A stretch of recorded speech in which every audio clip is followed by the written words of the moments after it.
हमारी आयु के गहरे रहस्य प्राचीन कुंडलियों में छिपे हैं। आइए इस दिलचस्प विश्लेषण में इन्हें सुलझाते हैं। उम्र कितनी लंबी होगी, इसका सटीक अंदाजा लगाने के लिए ज्योतिष में 3 बेहद खास योग या सूत्र हैं।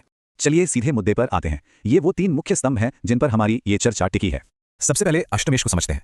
असल में ये जन्म कुंडली के 8वें भाव का स्वामी ग्रह होता है। अब पहला कमाल का सूत्र देखिए। अगर अष्टमेश अपनी ही राशि में मजबूती से बैठा है तो लंबी आयु पक्की। जैसे इस उदाहरण में देखिए, मकर राशि का स्वामी शनि उसी राशि में बैठा है, बिल्कुल सटीक स्थिति। चलिए दूसरे सूत्र की ओर बढ़ते हैं। ये पहले वाले से कई ज्यादा व्यापक और दिलचस्प स्थिति है। लग्न या राशि चाहे कोई भी हो, अगर शनि ठीक 8वें भाव में विराजमान है तो बेहतरीन आयु तय है। आखिरी सूत्र जानने से पहले लग्नेश को समझना होगा। ये दरअसल कुंडली के पहले भाव यानी लग्न का स्वामी है। ज्योतिष में केंद्र और त्रिकोण को बेहद शुभ और ताकतवर भाव माना जाता है। अगला नियम इन्हीं से जुड़ा है। तीसरा और आखिरी सूत्र पूरी तरह से इसी लग्नेश की ताकत और उसकी शानदार स्थिति पर निर्भर करता है। नियम के मुताबिक लग्नेश का अपनी ही राशि में और केंद्र या त्रिकोण भाव के भीतर होना बिल्कुल अनिवार्य है। उदाहरण के लिए इस मिथुन लग्न को देखिए, इसका स्वामी ग्रह ठीक अपनी ही राशि में मौजूद है।